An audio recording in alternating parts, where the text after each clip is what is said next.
It's just we haven't had a lot of time. So we haven't had a lot of time. No really right now. All right, traders, we are live. I'm just waiting for Greg to come and join me. Got a great discussion for you today. We have been kind of absent the past couple of weeks. We've been going through convention setups. There's a couple of shows that I've been working with and headed out of town. Greg's been out of town, back and forth. So a lot going on, a lot of moving parts, but we're back for this week. Next week, we are going to have to, we're not going to be able to do a show next week. I do have a charity thing going on down. It's a golf tournament down in southern Utah. So going down there with the wife. So we're not going to be filming next week. So this week, I'm going to show off some of the stuff that we got from the con. We had a pretty decent convention with FanX. I got to meet some great comic creators that do some pretty cool work. Got my hands on a couple pretty cool books and a couple big collections that are starting to filter out in Utah as well. So we're going to be discussing all that. Down below is a link for everybody that we have been talking about,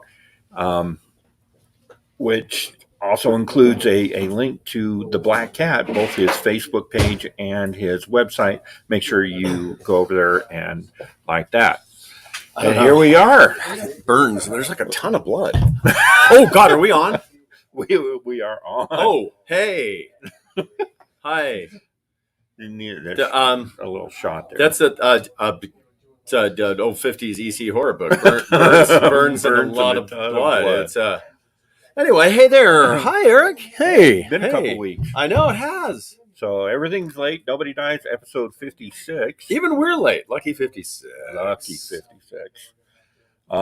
So I just explained we've had a lot going on. So we've been off a couple weeks. Next week I'm going to be down in St. George. So next week's out as well. I'm going to be out all week. God, man, what are you doing? We're going golfing. You can do that here? It's the only PGA course in Utah. It's crazy. Actually, I don't golf. I don't like golf at all. It's PG-13. It's mild swearing and brief nudity. Yeah. And COVID's back with a vengeance. With a vengeance. That's why I'm drinking my own urine, because you can't get water anymore. No, this is apple juice. It's I got my day before yesterday. I have a COVID shot and my flu shot at the same time. The day before Wednesday, because that's super smart. Well, you got COVID. They're calling it the trifecta now, because you can get COVID, flu, and RSV. Just get it done. Oh, yeah, okay. Because I guess I need to get the RSV one. Yeah. Gentlemen of a certain age need that RSV shot. Oh, boy. Yeah. I thought it was just for kids, but they're telling me I need one. RSV, it's not just for kids anymore. No, it's not. So I was actually telling this little story, and I'll just recap real quick before you belled. You should recap, because I'm not going to watch this. So went to the convention last week, and I went Wednesday while everybody was setting up, did some filming, and they had a place for Larry Hama. Mm-hmm. And then the next day I went in, and his name was taken down. Larry Hama didn't show up. And at this point, I don't really care. People are calling us the Two Grumpy Old Men podcast. So yeah, whatever. That's kind of what I'm going with. No, that's what we're. Little upset with the way they ran comic books again. They did better. You should know by now that you just expect that. They did better than they have in the past. Okay. Right? They got Clayton Crane's a big name. Mark Bagley was there. Jim Sterling was there. I heard Jim Sterling was nice. I didn't get a chance to meet him. He was in panels whenever I was there. And really? I just wasn't able to make the connection, which was unfortunate. I had two of my Conan books, one for him to sign and one for Mr. Larry Hama to sign. Well, you know what happened with Larry, right? He has COVID. Yeah. So I found this out. So this is the story I was trying to tell before you jumped off. So you're saying shut up. All right, fine. Shut the hell up. Okay, fine. So Grumpy I one go old in there, man. they Jeez. move things around. Larry Hama's not there. They didn't tell us. They didn't tell anybody. Yeah. I'm supposed to be there. Me, a couple of my friends were there as press specifically for comic books. They didn't tell us. No, they didn't. No email was sent. No message. Hey, Mr. Hama's out with COVID, whatever. Nobody knew. So went Friday or Thursday, Friday, like that, and nobody knew what was going on. Mm-hmm. And I finally got fed up. I went home because I was grumpy. I took a nap, as we're prone to do. So you're sounding so young and vivacious today. I am. Took a nap. Woke up, little bastards on my lawn. Woke up, had a colonoscopy, ate some oatmeal, went back to bed. So I woke up from this hour-long nap, and I got a text message. It's Larry Hama. And I'm like, those of you of the younger generation don't get it. Larry Hama's a big deal to somebody like me. Mm-hmm. I mean, I joined the military because of Larry Hama. Like, it's a pretty big deal. So, did you guys go on a crime spree and you had to get out of the country? So he sends me a message, tells me about, I'm sorry, I wish I could have been there. I would have loved to have done an interview. It came down with COVID. And then he accepted my friend's request on Facebook. So now I'm friends with Larry Hama. Yeah. So, all you lesser people. Well, look at me. I'm friends with him. It's pretty big deal. No, I remember when I first got on Facebook and I was like, oh yeah, I like this guy's work. Oh yeah, I remember his work on Wolverine. That's cool. So I sent him a friend request. And then he sent me a message because I had some like weird picture up there, and he goes, I don't really like to be friends with somebody that I don't know who they are, and it's like, you know, like a random picture or something. And I'm like, oh no, it's okay. I own a comic shop. This, you know, and he's like, oh, okay, cool. So, you know, ever since it's pretty cool. He seems like a really, really super nice guy. I would have really liked to have met him, you know, in person instead of just online. Right. You know, I mean, he did some cool Wolverine stuff. Yeah. But yeah, the G.I. Joe stuff, of course, huge. And then he did some Conan stuff.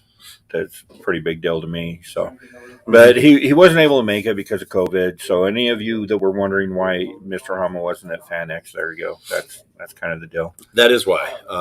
James O'Barr. Oh, backed wow.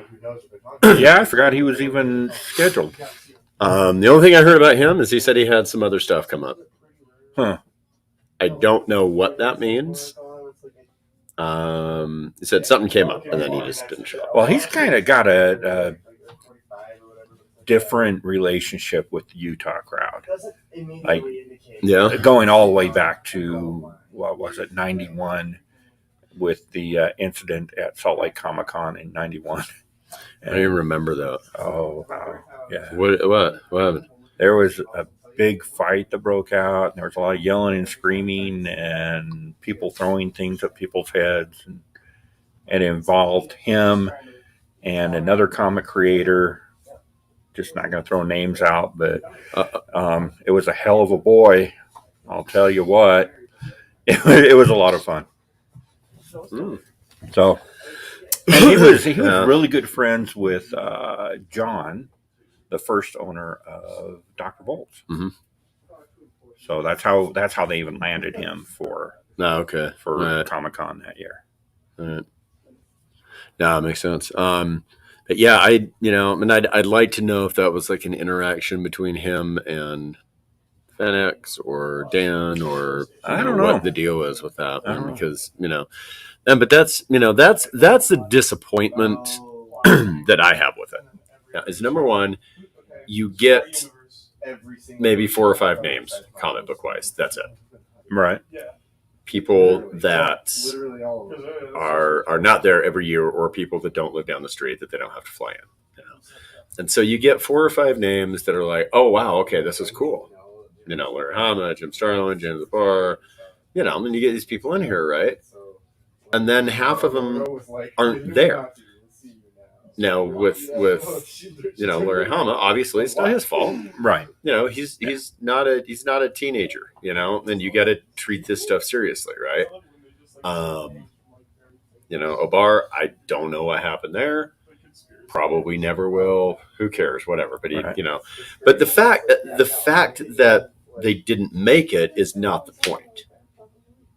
what they need to do, and I think after 10 years of Fanix, they should know this by now. And I don't know if they're afraid that people are going to ask for refunds, they'll have to give money back. I don't know why, but they don't tell anybody when somebody cancels. Yeah. Then what they need to do is on that Facebook, Facebook, Instagram, Twitter, whatever they got, and what they need to do, they need to put that up there immediately the second somebody cancels. Hey, unfortunately, Larry's not going to be able to make it. He's come down with COVID. Doesn't want to risk it. Blah blah blah. I don't know. James the bar had a scheduling conflict. Make something up, man. But whatever it is, let people know, because I don't think that's fair to the people that bought the tickets for that. Right. And they're going for really only 2 or 3 specific people, and 2 of them don't show up. Well, or and can't show up. Not don't, but can't show up. It would be whatever. Really super simple, because what I do, I streamed all the time I was there, and it goes out on Facebook, on Twitch, on YouTube, Twitter, or X, Twitter, Twitter, whatever it is. The X Twitter now. The Twitter formerly known as X, or the X formerly known as Twitter. But it tells me, you've got 10 people watching, you got 20 people watching. However, it tells me right here how many people are watching me. If they would have told me, I would have just popped them. Okay, guys, Larry Hellman's not going to be here. But you do have, there were some great talent there. And then you run into the situation where Amy Chu was like, she wasn't there half the day. There's a little note on her thing saying, I went up to my room to do some work, and there's no Amy Chu. I didn't even know she was here. A lot of people didn't. I was told she wouldn't come back. Yeah. And I didn't know that she was here.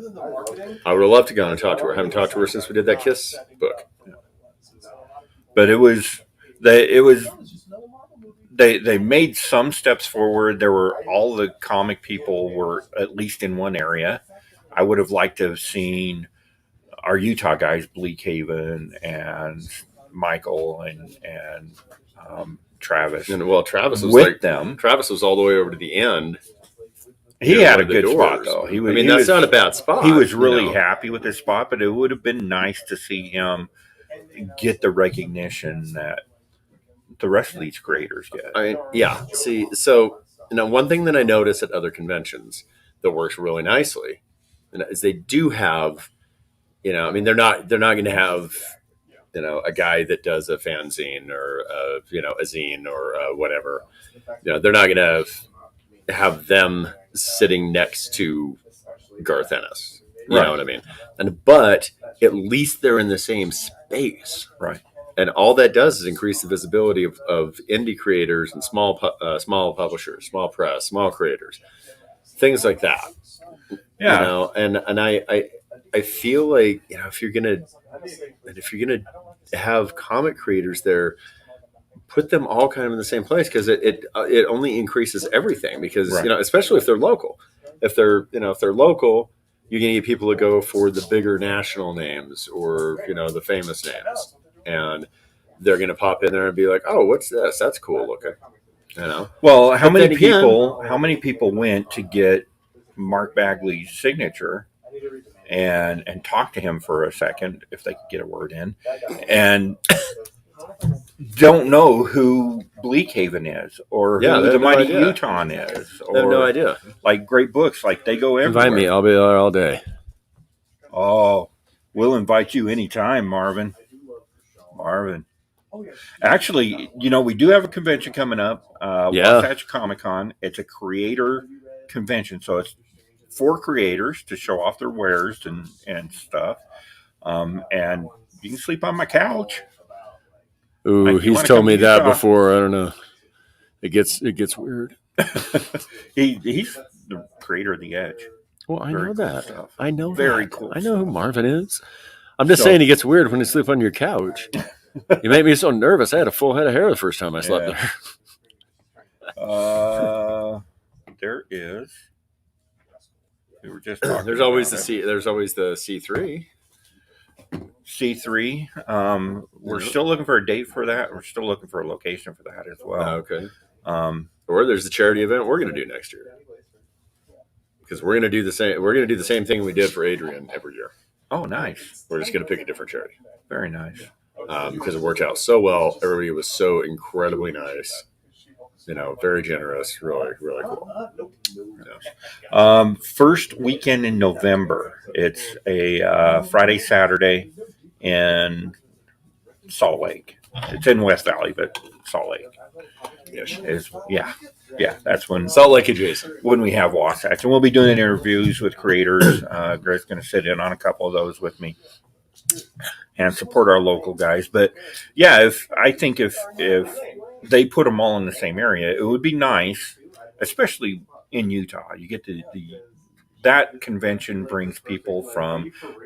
I talked to people from South Dakota, from Minnesota, Arizona, Nevada. So it brings people from all over because it's so huge.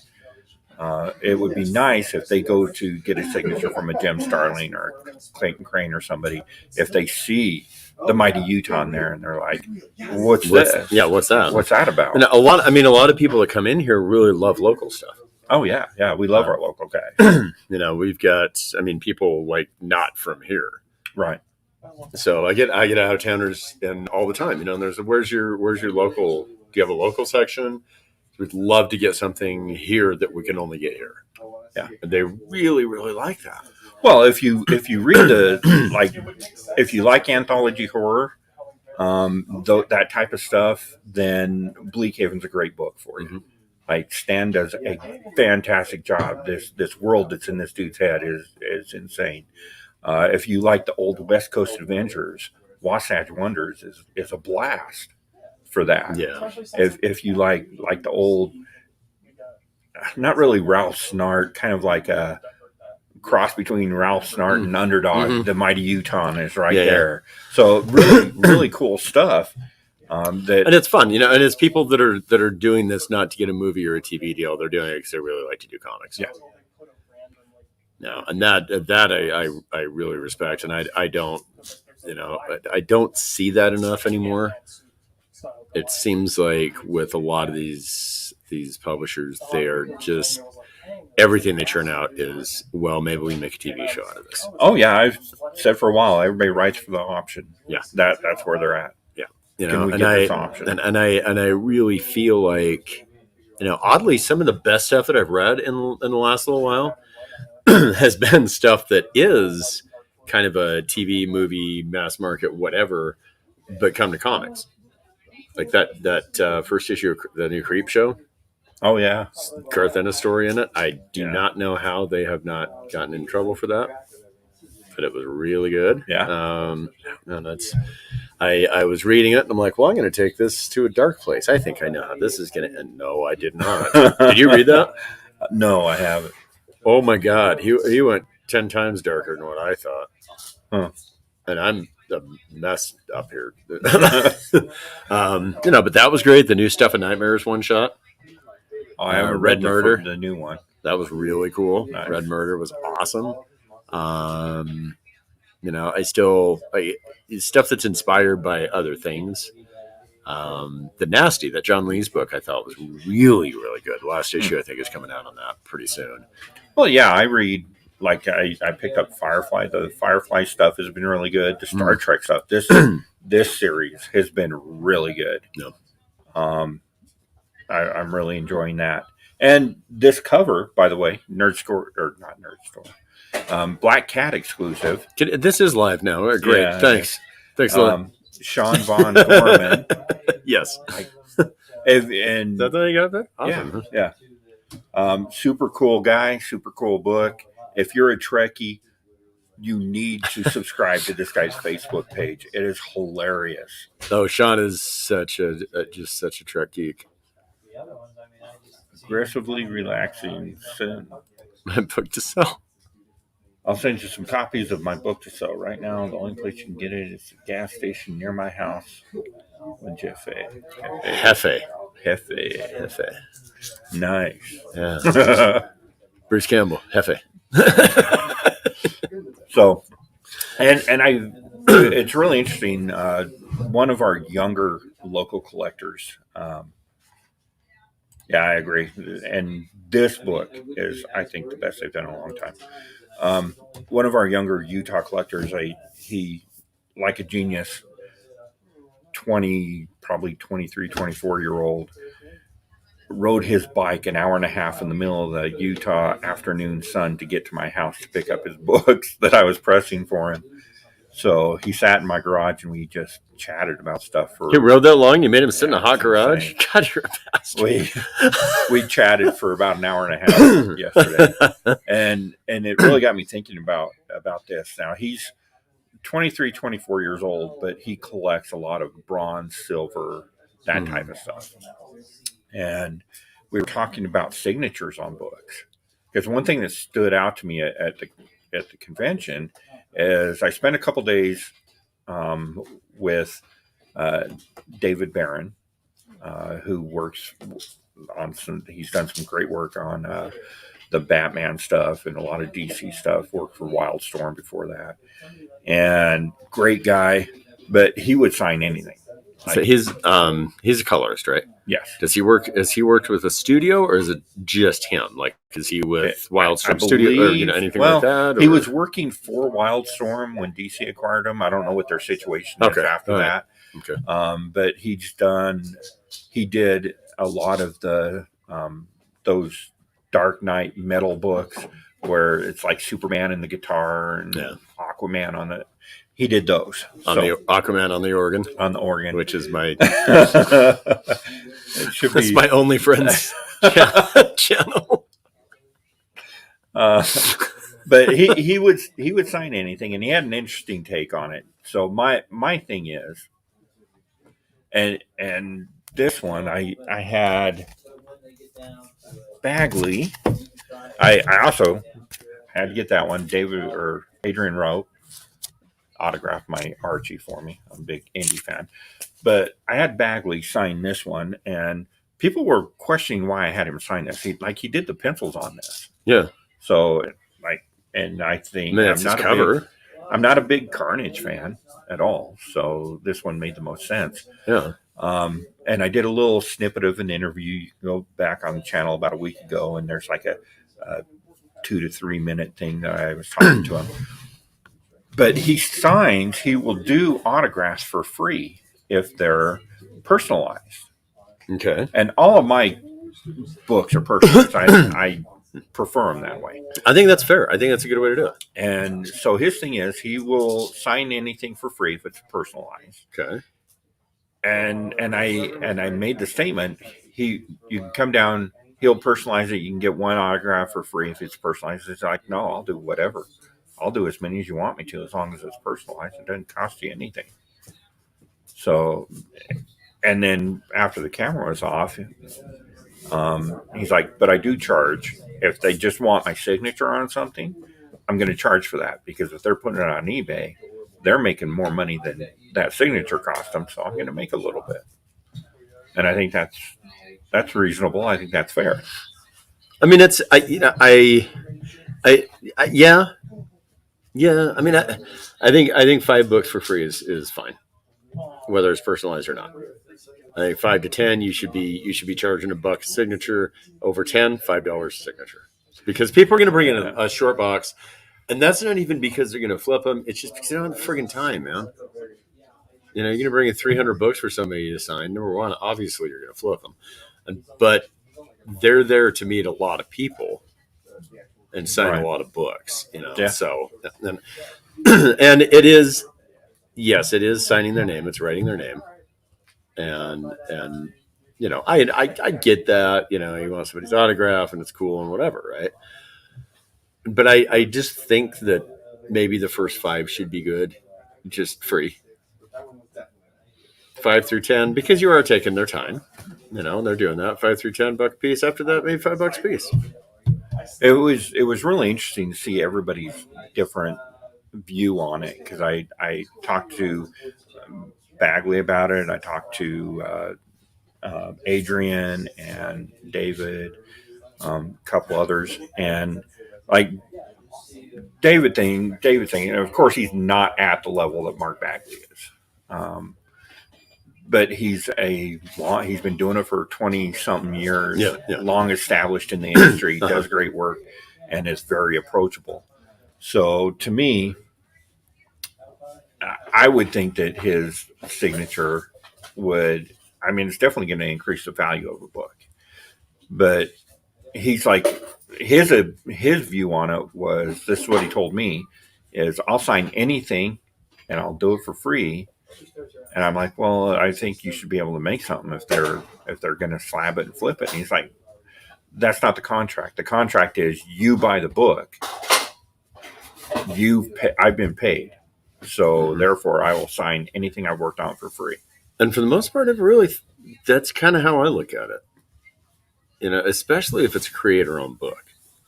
Oh, that's a whole different animal to me. Because you've been paid for that book. I've already paid you.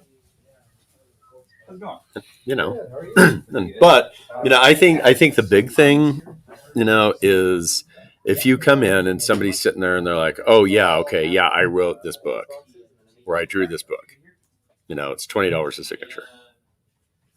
I think what that does is it puts a barrier in between the fan and the professional's interaction and the way they feel about that, because it doesn't make you feel like they appreciate you. It makes you feel like you are there as a money tree, and if you want to get a whole bunch of stuff, and if you want to get a whole bunch of stuff signed, and then you say you bring 50 books to get signed and they're charging $5-10, whatever, you're in this hundreds of dollars. Right. And you just want, that, and maybe I'm just saying this because of the days when I used to go to conventions, people would do a quick head sketch, say, here you go. Yeah. Thanks a lot for coming by and talking to me. I appreciate it. Thanks for buying the book. Yeah, I'd love to sign your books for you. Absolutely. Thank you so much. And, I appreciate you being a fan. And it seems like most people don't appreciate, or I shouldn't say most, but it seems like a lot of creators don't appreciate that fan portion anymore. They just look at it as, ooh, there's some money. Well, and whether they do or not, that's kind of how it comes across when they have signs. This signature's this much, that signature's that much, the headshot's $50, and who are you? A full body one is $150 on a backboard that you bring. It just seems like, they're kind of pushing that you're a fan and that interaction to a level where it's all, you're no longer a fan, you're a commodity. Right. And you're there to give them money. And I think that really does put a barrier up. It really does. I think it does. I can see that for sure. I mean, it's hard to navigate. We live in a world now where, especially in the last, I would say 2 to 3 months, you look back at the historical sales data on eBay, there are so many more gold label CGC slabs popping up. Yeah. And the people are not only asking a premium for it, they're getting it. So now that's turned those signatures into really a separate commodity over the book. But that's a different situation than signing a book. But these are, if you're doing a CG, because they won't certify that unless you have a CGC person there, or unless you do it the certain way. Well, and if you're doing that, $25. If you're doing that and you're getting that thing slabbed, and you've got them with it or it's set up for a CGC signature, $25 signature. Period. I had no problem with that. No problem. And I am talking in a con setting. Yeah, of course. But I mean, if there's no CGC person there, they can't get the gold label. So they're obviously not going to flip it to CGC because they won't give them a gold label. But you can easily send it to CBCS. And if it's right, but you won't get that bronze, kind of money. If it's a bronze, if it's a Silver Age book, you're getting the same money. Modern CGC will still bring in the premium, but CBCS, and even if you don't get it, let's say your book is what's a big book that's been out in the last 20 years, Ultimate Fallout 4. If your book's Ultimate Fallout 4 and you get it signed and then send it to CBCS and they certify it, put a gold label on it, then that's going to sell for double what it would sell normally. It may sell for triple at CGC, but it's going to sell for double at CBCS. So you're going to make hundreds of dollars on that signature. Then I don't think that should be put on, the fan that's getting the signature. I think that should be put on the fan that's getting it slabbed. If you're sending it into CBCS, they need to double the price for signature ones. Right. Well, and that's a whole new thing, and because then they're going to be paying more. I just don't think it's like, it's kind of like, oh, well, and somebody came in here and they threw their garbage on the floor. That happened once. So everybody's got to strip down at the front door and wear their underwear in here. No pockets, no anything. You can't carry anything and blah, blah, blah. Why punish everybody for a couple of people doing crappy stuff? You know what I mean? It kind of, I feel like they should increase those signature series fees at the slabs, if they're doing it from CGC, yes, absolutely charge them more. If they have a CGC witness there, charge them some money. Right. Because so few people are getting that for themselves. Yeah. 90% of signatures that went out on the convention floor from Crane, from Bagley, from Starling, from Amy Chu, they had the signature witnesses hopping. I mean, Crane's got a factory. Oh, he has his CGC witness sitting right next to him at every show. Yeah. So, you're gonna, and he charges a premium, a hell of a premium. Oh my God, yes. Yeah, I don't know. It's good for first 5 would be for 10 or more should be charged. There should be. Well, I can't read that. I'm old. There should be a limit. Yeah, I mean, I would be okay with a limit as well. And I think there needs to be a limit at a con. Crane's line a couple times got pretty long. Bagley's got a little long. I didn't even see Jim Starling. Yeah. So, didn't even see him. I only go for signatures that I really like. Yeah. Oh yeah, he has literally a menu.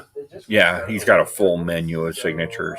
It's kind of insane. Yeah, I kind of don't love that. But I mean, people love him. He is a brilliant artist, and I mean, it is what it is. He does some very cool stuff. I mean, he is. I do have to say, I don't know. I don't particularly respect the way he does it, but I respect his business sense that he has figured out a way to monetize different signatures and make a hell of a living doing, a cover every couple months and signing books. Yeah. Makes a hell of a lot of money doing that. And speaking of signature factories, like CGC's got it down.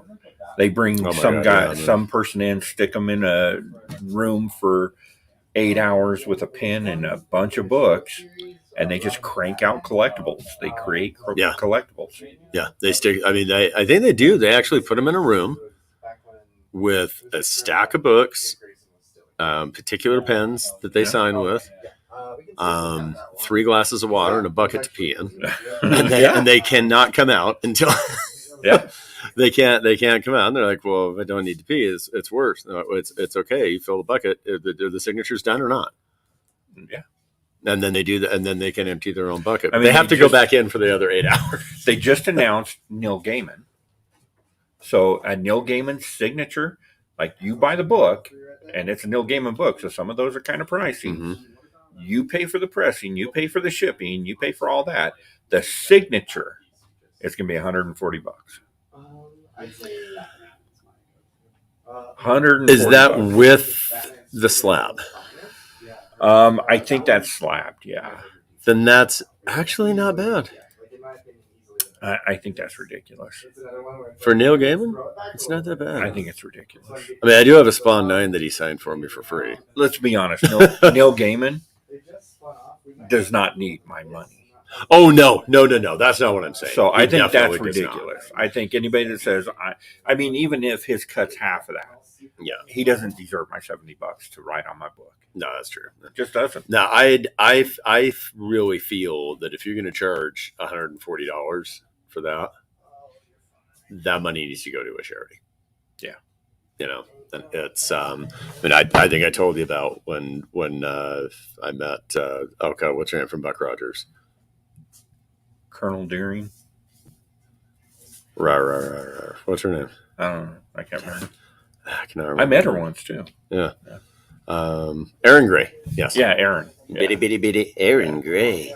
That's when I met her, she was like, "Oh yeah, I'll be happy to take I had her sign my Friday the 13th Part 9, which is such a terrible show, and God, I love it so much, man. And she signed that. Her signatures were it's like $15 for a signature, and like $5 if you want to take a picture with her. Huh. And they were all going to all the money that she made was going to a charity that helped like battered wives and spouses and stuff from her hometown where she lived. Yeah, and I'm like, well, sign this. Let's take a couple pictures, and here's $50 instead. I'm very happy to do something like that, and if it's going to charity, I got no problem. And it certainly doesn't hurt, at least when I met Erin Gray, that she is so breathtakingly beautiful. I didn't notice that. I didn't notice that at all. Good Lord. I kept messing up the picture, so she'd have to sit there with her arm around me just a little longer. I was like, oh, no, can you do another one? Yeah, I met her at a Women of Sci-Fi convention. She's so nice. Down in Midvale or someplace. Yeah, she's incredibly nice. Yeah, very, very nice person. And I think that I feel like the problem. Oh, okay. Well, yeah, Joe was saying something that was right before what I was going to say, actually. All right. So we got Peach does. So Joe's fancy. He lives in Tokyo. Uh-huh. Right next to Peach Momoko. I think they have tea together or something because he's always name dropping. Yeah. Peach, but signs 10 books for free, remarks for $15. I think that's that's reasonable. I think that, especially that big of an artist. Yeah, I think that's fantastic. I think it's great. I have a few signed books. Really enjoy watching people sign my books in person, and I agree with that. I would not send a book into. That's not an experience. Yeah. So he does say, generally speaking, if CGC charges $70 for signatures and slabbing, the artist gets about $10. All right. Yeah, that's almost exactly where I was going to say. I think the problem with these signatures now are they're, depending on what con it is, depending on whatever, there's so many hands picking dollars out of there, and it used to just be, oh, okay, well, Marvel's going to fly me in. Yeah, absolutely, that's great, but now, now you've got a staff that's there at your booth, okay, and a management staff or whatever, collecting the money for you, doing this, doing that, explaining the rules. They're getting paid. They're getting money for that. Depending on the con organizers are getting money. Depending on if it's a celebrity, depending on if it's a comic creator, whatever. There's con people getting their hands in there, and getting a piece of it. There's CGC getting a piece. Everybody gets a piece of this except, basically the person that is doing the work. And I mean, I kind of feel like if you stopped charging so much, people would stop putting their hands in the bucket because there's nothing there. Right. Like if you're doing 5 free signatures, why would somebody, what's the point of somebody trying to get in there and take money if there is no money? Yeah. And if you're doing that stuff, you should get the damn money for it. Your handlers and your team and your management and your agent and the con, nobody should get money for that but you. And I will say, when I was in Pittsburgh at the Pittsburgh Comic-Con in Monroeville, Herb Trimpe was there. It was one of the last conventions. It may have been the last convention he did. I had a Death of Wolverine that he drew an homage cover for Hulk 181 for. and it was Fred. I can't remember what shop it was, but they did an exclusive with him, right? So bought the comic. I'm like, oh yeah, cool. Bought a couple of them, and I'm like, well, I'll sell a couple of them here at the store. I bought like 3 of them, I think. But he would sign whatever I wanted, no charge, and he did a little remark of Wolverine on the one for me. And I said, Herb Trimpe, okay, this is the guy that co-created Wolverine. Right. Right? Let's not forget that. Okay. He signed it for free. Did a Wolverine remark on the cover, just a little one. And I said, that's great, man. How much? He goes, I don't know, $5. I'm like, $5. He goes, yeah, let's pay my wife. So I gave his wife $5. And I'm like, are you kidding me, man? Can I give you more for this? Because you just signed these other books. This one I'm keeping, the other 2 I'm going to sell. And I was upfront about it. I'm like, yeah, I'm not going to have 3 copies for me. I own a shop. I'm going to try and sell these. He's like, no, that's good. That's all right. I was like, well, how about 10? And he goes, I guess. Yeah, and then I ran into him a couple more times at the con. Super nice. But if somebody like that is signing for free and charging $5 for a remark, I'm sorry. If there's somebody that's done 2 or 3 books and a couple of covers, I'm not even sure who you are, and you're doing a head sketch for $50 and charging $10 for an autograph? Screw you. Yeah. Shit, George Perez did that cover. That Spider-Man drew that Spider-Man blank cover for me. It was like $25. How's that? And I'm like, jeez, it's free George Perez, man. Yeah. I don't know. Yeah, I think it's insane, and I mean, we all know how I feel about the CGC to begin with, creating a collectibles market. I think there's a huge conflict of interest when they start selling signatures as well. Yep. And then getting them slabbed. It's just, it's. I think it's such a horrible precedent. Yeah. Rather than getting lots of signatures, though, I like to sell unsigned books by an artist and show their. That's kind of where absolutely, I'm at. I've got like absolutely, this, I've got like the short box full of Stray Dogs books, and Trish and Tony are going to be here for Wasatch. So, and the advice I was given is don't sell those. You can get them signed and then send them into CGC, and you'll get 4 or 5 times. No, man, sell them. Let somebody else get a signature. Let them enjoy it. Yeah, like to me, it makes more sense to let the collector buy it from me for $5, get them to sign it. I don't even think they're charging. They may be doing it for free, or even if they charge $20, whatever, and then get it slabbed. You're going to be so much further ahead financially. Yeah. Let the collectors reap the benefit. Yeah, and that's kind of what I'm saying. Let's get that fan creator interaction back, because when you talk about a factory, that's exactly what it is. Yeah. It's a money factory, it's a signature factory, it's a slab factory, and I don't feel like, as a fan of this stuff, I feel like they don't like or care about me at all anymore. They're just like, here you go, it'll be $20. Here you go, it'll be $50. Okay, I did a little head sketch on your book for you. That'll be $50. You know what I mean? It's like, and I'm not saying that people shouldn't be paid for their work. That's not what I'm saying. But if you're going to do a little sketch that takes you 2 minutes to do, I'm not paying you $50 for it. Right. It ain't going to happen. If you're doing a really nice sketch and a really cool sketch, damn right you deserve some money for it. Because, you're not working for free. And at this, you're working. But it's also, expanding your visibility with people. I've had people hear them and they're like, "Oh my God, they were so nice. I'm going to buy everything." They didn't charge for signatures. They were really nice. They were super cool. They talked to me. They hung out. Sold when he was here. Oh yeah, he sold a butt ton of stuff. Yes, he did, man. Because he wasn't charging for signatures. He was super cool. He was funny. He was having a good time. Yeah. Then everybody that came in had a good time. Yeah. And now they're, and people were like, wow, that was a great experience. I want to support these guys forever. Well, and it's just like, David Barron. I'm a huge fan now. Mm-hmm. I knew who he was, but I wasn't like, oh, the colorist from DC. Mm-hmm. But he's a phenomenal artist. He's a great guy.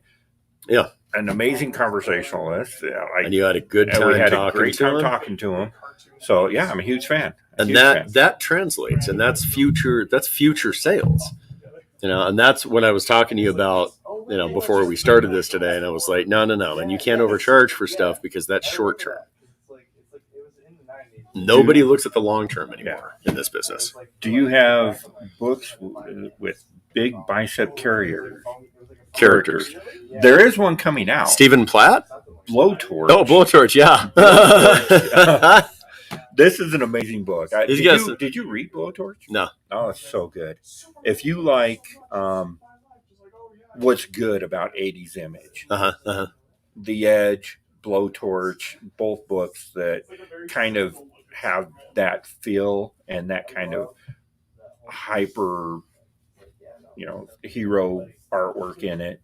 Like just great stuff. And and it's that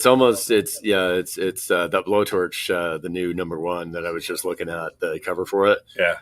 Very reminiscent of kind of more restrained Stephen Platt kind of stuff, or maybe a little bit of Sam Keith-ish kind of stuff, but restrained and a little bit more recognizable as a human body. So the creator of the book sent me the PDF, and I haven't had a chance to sit down and read it, so I'm going to do that in the next couple of days and do a review of it. He's got a Tyler Kirkham exclusive coming out for New York Comic Con. What's an homage of? Oh, sorry.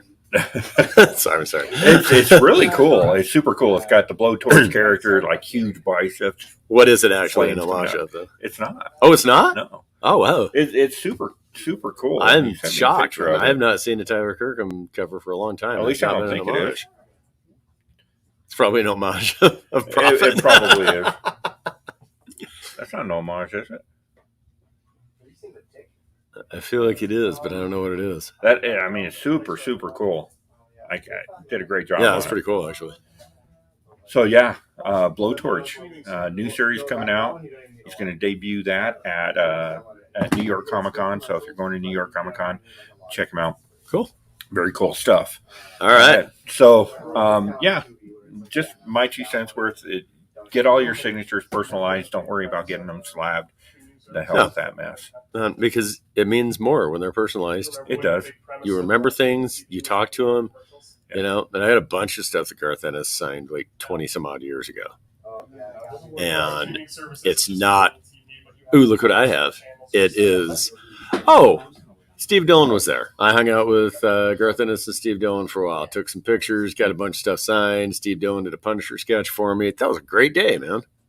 I don't know if I told you about this piece, but I did a poster. That scares me when you bring up a picture and say, I don't know if I told you about this piece. Does Kat know about this? I know you know all about that. Oh, okay, anyway, I did a poster print for James, our good friend James Lamb from Hive Comics, hive-comics.com. Go check him out.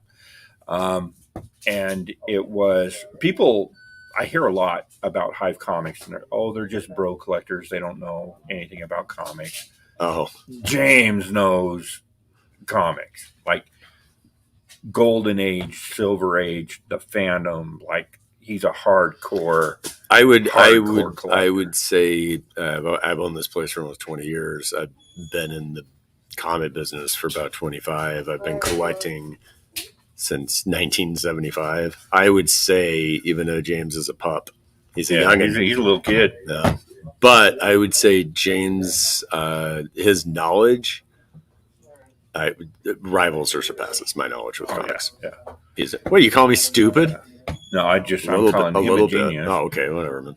And Jonathan and Jonathan, he's my indie guy. Jonathan knows the indie stuff. Yeah. Yes. Jonathan tells me to buy something, I buy 10. And James is the scholar. Yeah. Jonathan is the indie investment radar guy. Yeah, for sure. Yeah. So James, and I'm probably gonna get in trouble for selling this, but I did this piece for him. It was really dirty. It was a barn find. We cleaned it up. Looks amazing. This poster was artwork by Bob Kane with a Bob Kane signature, personalized to Bob Kane's son in pencil. So I had to clean it without destroying the pencil on it. And he made it the centerpiece of his wall. Oh my God. That's an amazing piece. Wow. With a Bob Kane signature. We're going to hold that up real quick so people can take a look at I don't that. think you really see that on there. No. It's cool. But super cool stuff. Wow, that's beautiful. So that is the testament to having your books personalized. I mean, even though that's personalized to somebody completely different, like it's just that's the story behind the it. story behind it Yeah. is amazing. Yeah. A lot of cool stuff. So getting about time to have to wrap this up. Remember next week, I'm going to be putting something out. I'm working on getting an interview with somebody to have something up on Thursday, but it'll be 2 weeks before we are able to come at you live again. If you want to talk to Greg, if you want to bug Greg, link down below, like his Facebook page and his website's down there as well as Sean Van Gorman, his Instagram. If you're a Trekkie, especially, you have to sign up to his Instagram. So knows his stuff. Like his stuff with Jonathan Franks is just so freaking hilarious. Like, yes, I think that there are brothers from anher mother. Or something. Oh yeah. Brilliant. He's so funny. You should put together a clip show of you mispronouncing things and me making dirty jokes. That'll be a hit. Yeah, there you go. So a lot of good stuff coming up. In the future, we got some announcements coming up, some con exclusives for Wasatch, and my own book is about ready to hit the press. So stay tuned for that as well. Interesting first time watcher. Thanks. Thank you, Eduardo. Thank you, Eduardo. First time, and we need first timers. Yeah, we do. All right. Never forget your first time. Oh, there's one for the clip show. There you go. All right. So make sure to like, comment, and subscribe. And click the little ringy bell. Ring the bell. You subscribe really quick. That way you're going to hell. Because that way you'll know every time we drop one of these episodes. And we'll see you later, traders. Subscribe.